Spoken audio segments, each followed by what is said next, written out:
Welcome to Coffee and Coaching with Caryn. Grab your favorite mug, sit back, and enjoy. Now here's your host, Caryn Fitzgerald.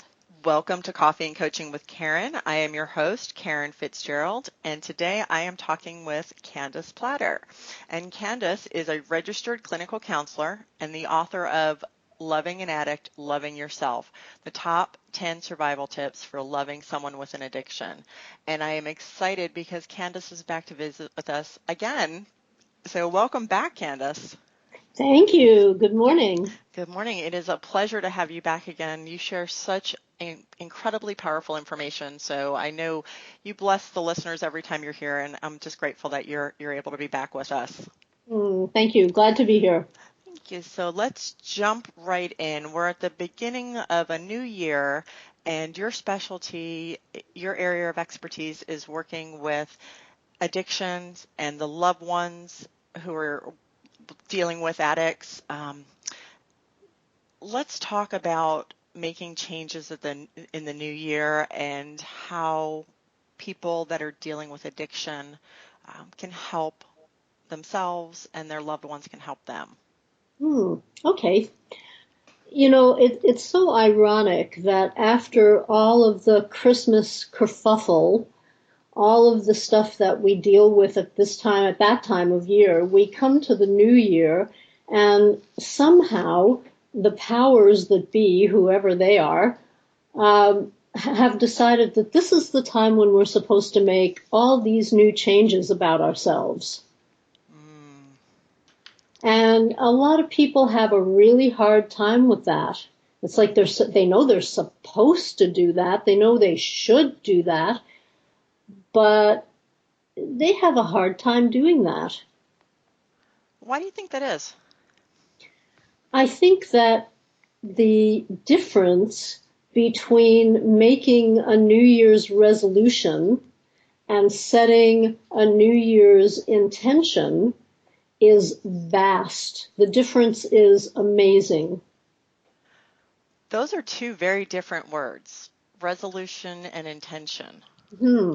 I invite you to expand on that and the difference between the two. Okay. Well, you know, when I was looking at this, I looked in the dictionary. I wanted to see what kinds of definitions there were there about these two words. And so the definition that I have for resolution is the action of solving. So what that meant to me was that there was a problem that I had to solve. So if I make a resolution to change something about myself, it's because I think there's something wrong with me. There's something that has to be fixed about me. Okay, so it's fairly common, though, for people to make a New Year's resolution. Yes, it is. So after you've given that definition, though, let's talk the intention side of it. Well, when I looked in the dictionary for intention, what I found was the determination to act in a certain way. And what that said to me was more of, okay, how do I want to be as a person? How do I want to show up in the world? What's important to me? What are my values? It sounds like we should be setting New Year's intentions. Doesn't it just? It does. I think we should really be setting New Year's intentions. I really like talking about this because that's exactly what I think we need to be doing. Well, when we set a New Year's resolution, it's usually coming from a place of should. I should do this. I should do that. I should lose weight. I should quit smoking. I should, clean up my basement. I should do all these things that are problems in my life. And we're not supposed to should on ourselves. Exactly. We're should on ourselves. Yes. And when we set, so I'll just backtrack. So a resolution sort of comes from the outside in. It's about what people outside the world, society, think we should do, and we take that in. And sometimes we really buy into that, and we have to be careful about what we buy into. A resolution is basically the opposite. Well, let me ask you, your area of expertise is within addictions.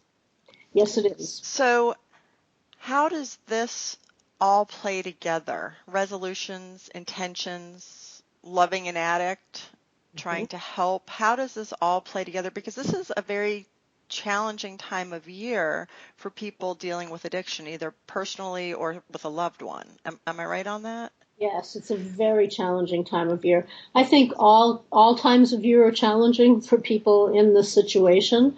But if you're a loved one and you've come through this Christmas season, you know how difficult this can be, this holiday season.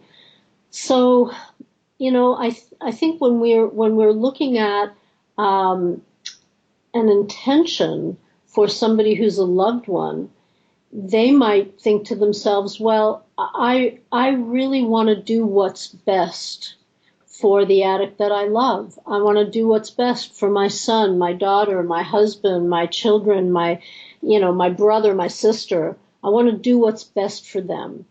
And learning about what is best for them could be one intention. Can you expand on that a bit?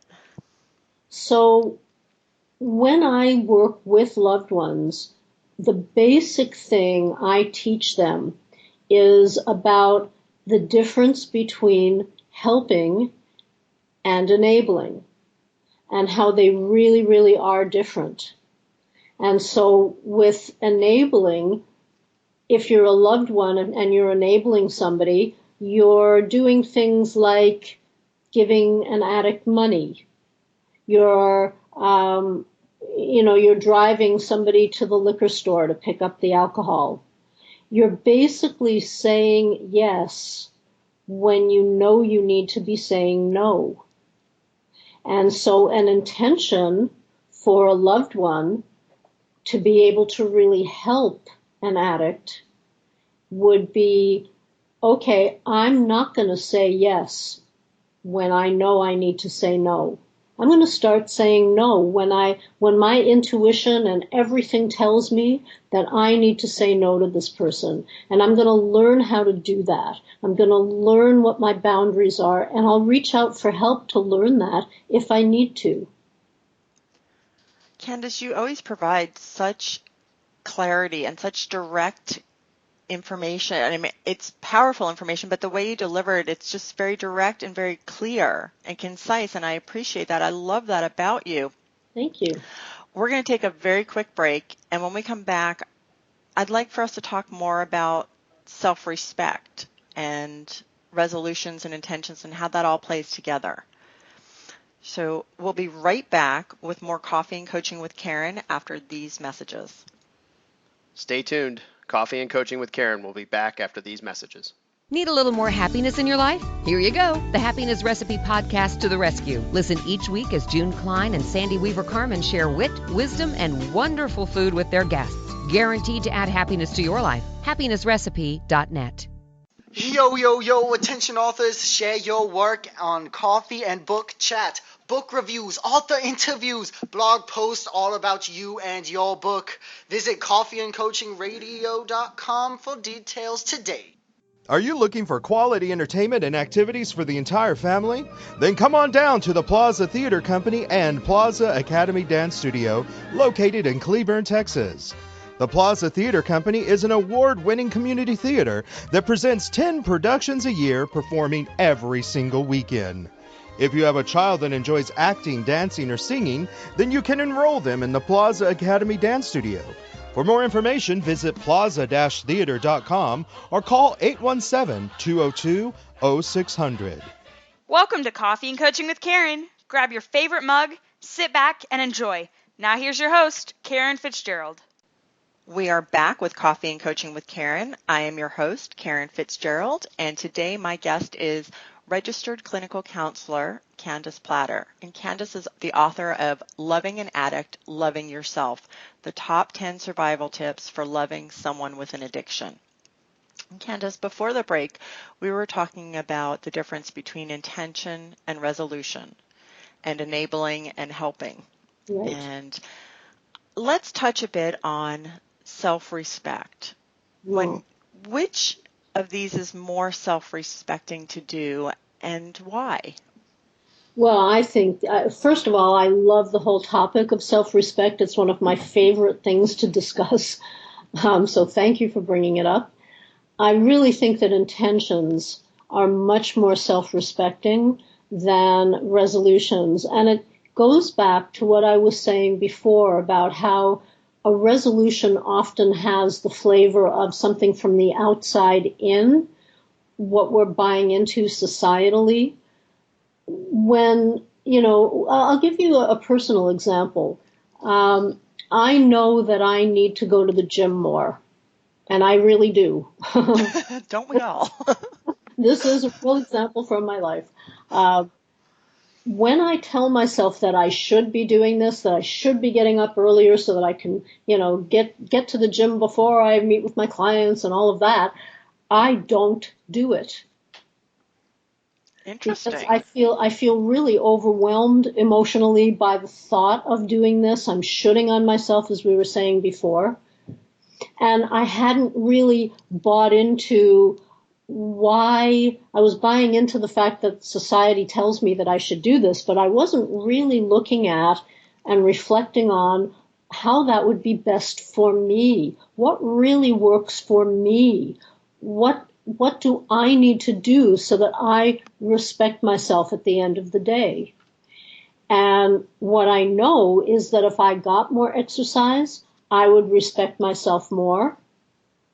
So I feel now at this time of this new year, finally, I'm feeling like I really want to do this for me. It's taken me a long time to get to this place, but I feel like I really want to do this for me. This is going to be my year of getting into the best shape that I can get into. And so with that intention comes things like looking at maybe getting a trainer and looking at which gym I want to go to. And it actually becomes a little bit exciting because I'm doing it for me. I'm not doing it because you tell me I should, or because I think there's a problem because I'm gaining too much weight or whatever. Not because of that, but because I really want to do this now.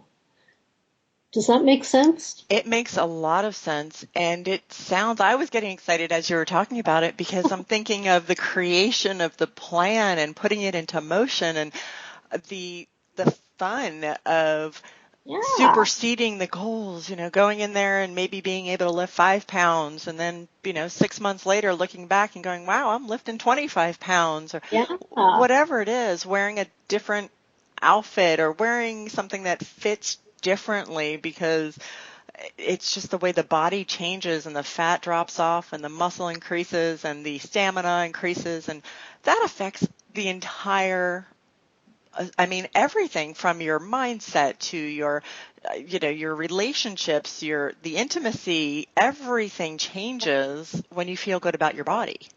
Yeah, because the knee bone's connected to the thigh bone with all of right? And it also, I can see myself walking taller because I feel better about myself. And who am I going to meet? I don't mean like in a romantic way, although that could happen. But what I'm thinking is, if I have a trainer, I go to a new gym, who's there? What kind of new connections might I make? And I also don't feel bad about, I don't feel shameful about the fact that maybe I can only lift 5 pounds. Maybe I can only be on the treadmill for a few minutes at a time when I start. I don't have to feel shameful about that because I know I really want to get better with this. Well, and that's the big thing. None of us start out at the finish line. Right. and do any of us ever finish anyway? What is this is true. Yeah. And so somebody who's the loved one, if we can get back to that, is that sure, okay? Absolutely. Somebody if you're a loved one of an addict and you really don't know how to go about helping instead of enabling, if this is a new concept for you or you just don't know what to do, if you reach out for some help, from somebody like myself, read my book, find a counselor in your area who can help you with this. But there are baby steps that you can be taking around learning this and around taking better care of yourself, which is one of the basic things that you need to do. Because if you're the loved one, more than likely you've been kind of addicted to the addict's addiction. That's been the center of your life, and your needs have probably been on the back burner for a long time. So maybe this will be your year to put your needs ahead and to look at what you need to do for yourself to feel better in your own life, one baby step at a time. Candace, I would love for you to just elaborate a bit more on how people can take care of themselves first and then help and not enable their addicted loved one. If you could share some guidance on that. I would love to. Yeah. Well, when I look at self-care, in my book I have a large chapter on self-care because, again, that's one of my favorite things. And I think that self-care and self-respect go together if we respect ourselves to take care of ourselves. And the title of that chapter is Know That Self-Care Does Not Equal Selfish. So one of the first things that you'll need to do as a loved one is understand that taking care of yourself is the right thing to do, and it's not a selfish thing to do. And when we look at self-care, what I like to do is look at it really holistically. So we're looking at physical and emotional and mental and spiritual. Elaborate on that a bit. Okay, so this is kind of what I'm talking about with this example from my own life. You know, when we're not quite there yet, because I haven't been for a long time, it's hard to really acknowledge that, you know, we are what we eat, what we put into our bodies.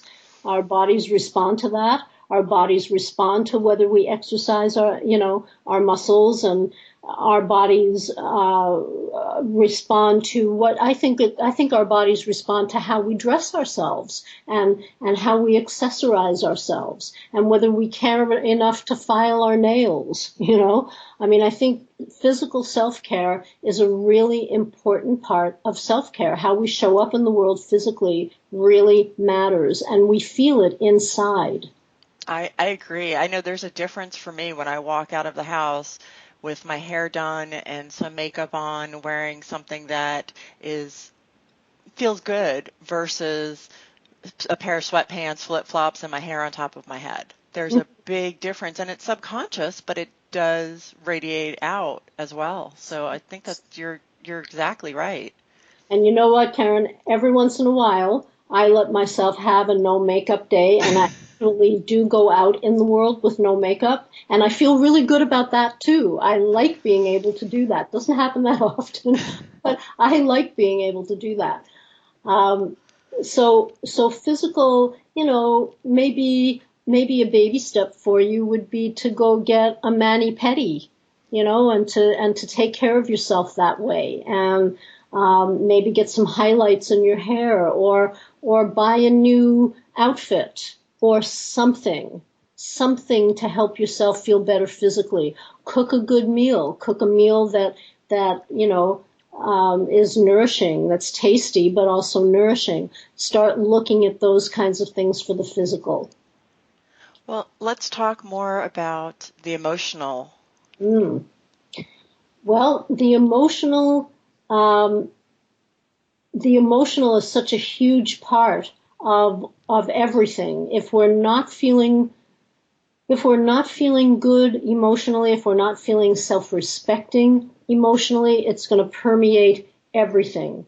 And there's a lovely gauge that I like to give people. I wish I could take credit for coming up with it, but I really got it from 12-step programs, and it's called HALT.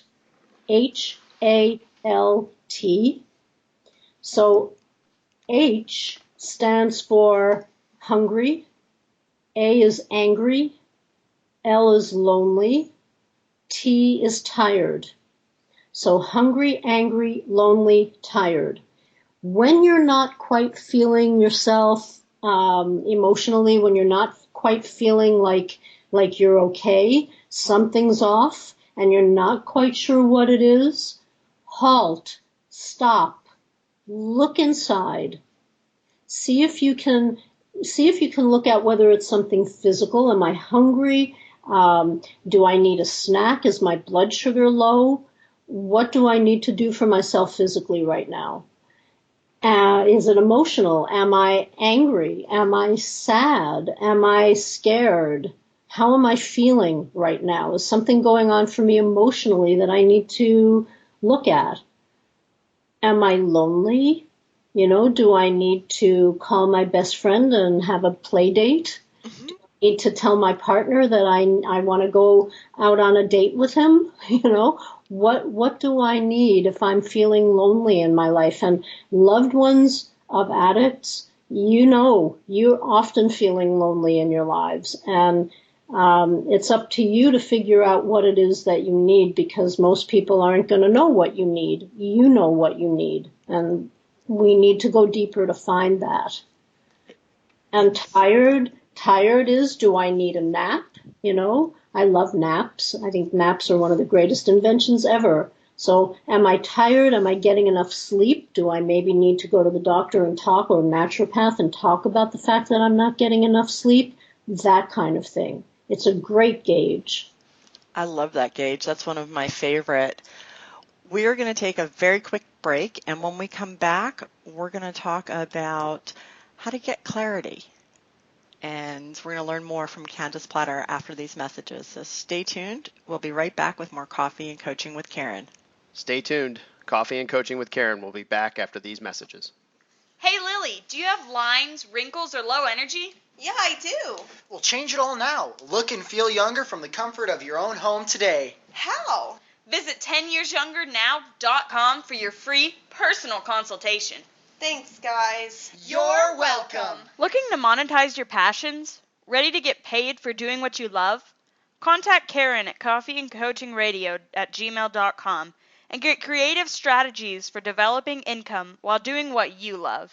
Dreaming of turning your book into an audiobook? Make it happen. More and more people are discovering the joy of audiobooks. They should be discovering you. Our professional personal service gives you just the audio product you've dreamed of. Check us out, voiceworkondemand.com. Welcome to Coffee and Coaching with Caryn. Grab your favorite mug, sit back, and enjoy. Now here's your host, Caryn Fitzgerald. We are back with Coffee and Coaching with Caryn. I'm your host, Caryn Fitzgerald, and today my guest is Candace Plattor, and Candace is a registered clinical counselor and the author of Loving an Addict, Loving Yourself, the top 10 survival tips for loving someone with an addiction. And Candace, we were speaking on intention and resolutions and being more respectful to ourselves. Let's talk about setting these intentions. What if we're not sure what we want? How do we get clarity? What are some ways to get some clarity? Well, we didn't quite finish the mental and spiritual parts of self-care. Oh, absolutely. Let's go back to that. I'll just quickly that the mental part is keeping your brain active. One of the things I like to do is study the Korean language, which is like a very complicated. It's actually not that complicated, but it's a different sentence structure. It's a different alphabet. Do jigsaw puzzles, do crossword puzzles, that kind of thing. Take a class. So mentally have good conversations with people, keep yourself active. And the spiritual part of it, the reason I wanted to go back to this, Caryn, is because it's the spiritual part of this that I think helps people get clear. I think that if we, spiritual means different things to different people, and different people have different needs with that. So I think we need to find out what we each need. For some people, spiritual means religion and being part of a religious community. And if you need that and you're not doing that, then I really encourage you to find what it is that you need. For some people, spiritual means going for a walk by the water with your dog, and it can be as different as that. But one of the things that spiritually people can do is start journaling. And I really like to journal because, first of all, when I keep my own journal, I'm not worried about my spelling or my grammar. Nobody's going to come along and circle anything in red. It's just me writing. It's a train of thought. And it feels like I'm opening up my head and just letting out on paper or on the computer sometimes what it is that I'm thinking. And then I can go back and look at it. Thoughts and feelings can be so fleeting. And for us to be able to go back and look at what we've written can tell us a lot about ourselves. And sometimes we can find our baby steps there.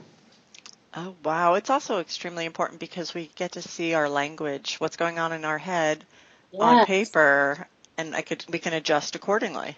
Mm-hmm. Very good point. We have a committee, up in our heads. I won't say the word that a lot of people say about that committee, but I call it a committee of experts, but I spell it EGGSPURT. It's a committee of experts. They don't really know. These voices come from our past. They come from our parents and our teachers and our commercials on TV. And a lot of times these voices really don't know what they're talking about. And they're not good for us. And so if we can identify those voices and shift them into much more self-respectful self-talk, we're off and running. I love that. So it's a really great thing to do for ourselves, is to change that self-talk and to not give so much credence to that committee of experts. Absolutely. So before we move on to getting clarity, is there anything that we missed? I don't think so. Okay, wonderful. So now if we have no idea what we want, how to set, or what we want in our intentions, how do we get clarity on that? Well, I would hesitate in thinking that we have no idea. We might not be completely clear, but I think most, if not all, people have an intuition and have a sense of what it is they need to do. I mean, certainly I've known that I've needed to get more exercise for a really long time. Again, to go back to that example. So we know what we would feel better doing.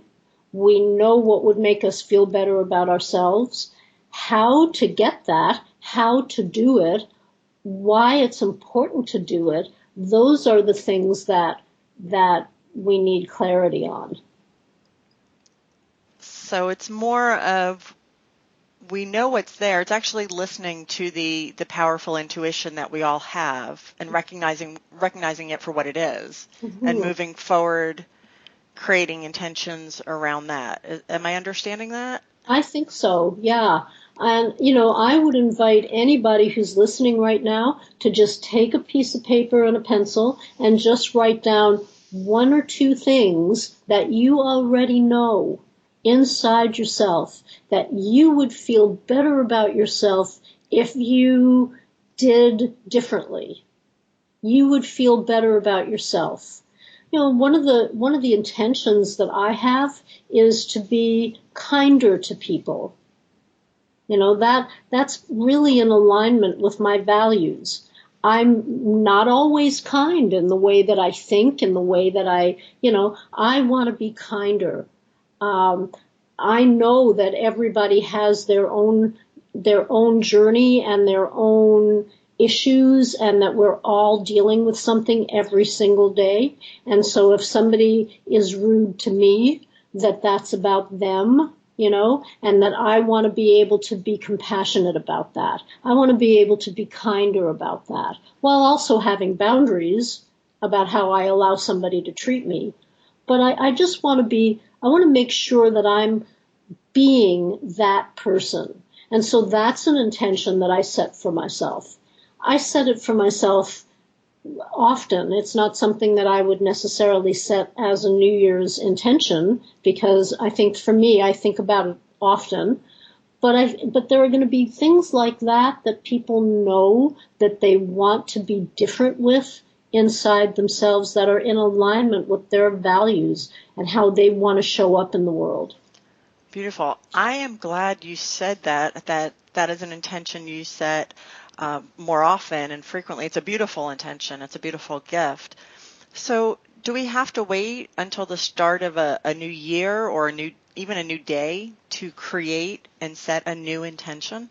No, we don't. And that's another, thing that comes from the outside in, that at this time of year, we should set these resolutions or even these intentions. We're supposed to do that. No, whenever we find that there's something amiss inside ourselves, when we're not in alignment with ourselves, it's not about being in competition with anybody else. It's about being in alignment with ourselves. And when we find that we're not, when something is wrong inside, we can change it immediately. We can talk to somebody right away and say, I'm confused. I know that something isn't right. What can I be looking at? I have people that I go to when I'm not clear. And I think all of us need counselors, especially counselors. I think we all need counselors. I think we all need spiritual teachers. We all need really good friends who will tell us the truth, and not just about whether we have spinach in our teeth, but will tell us the truth especially when we ask them. And, sometimes we need help in getting clear. I agree. I wholeheartedly agree. And as always is our time together, it is way too short. We are at the end of the show already. And Candace, again, I always feel like we've just touched the surface and barely scratched. Is there anything that you'd like to share that we didn't get a chance to touch on? I think what I'd like to say to everyone, and I say it to myself often, is be gentle with yourself. Just be gentle with yourself. Do the best you can at any point in time, and know that your best today may not be the best that you do tomorrow. We're different all the time, but be gentle. It's okay. Be gentle, but be challenging with yourself at the same time. Make sure that you are doing what you need to do to show up in the world the way you really want to. Those are your intentions. And that is beautiful. Candace, please share with people how they can connect with you. What is the best way for them to connect with you? My website is probably the best. I also have a Facebook page that anybody is welcome to come to. But my website is CandacePlattor.com. So that's CandacePlattor, CandacePlattor.com. And the Facebook page is Loving an Addict, Loving Yourself. And if I could also say that in terms of my book, if you go on the website, the book is called Loving an Addict, Loving Yourself, the Top 10 Survival Tips for Loving Someone with an Addiction. So if you're the loved one, the book is for you. And you can go on my website and download a free copy, a free chapter, not a free copy, a free chapter of the book to see whether it's in alignment with you, to see whether it's something you'd like to read. And I encourage everyone to do that. I have a copy of the book, and I absolutely love it. I do use it as a resource as well. So, Candace, thank you for putting it out there in the world. And thank you for Candace for joining me today. And thank you all for listening to Coffee and Coaching with Caryn. If you enjoyed the show, please share it with a friend. You've been listening to Coffee and Coaching with Caryn. Thank you so much for joining us. Tune in next time for more Coffee and Coaching with Caryn. Until then, visit us at coffeeandcoachingradio.com. Caryn Fitzgerald is an author, speaker, business strategist, and leadership coach. Connect with her at coffeeandcoachingradio.com.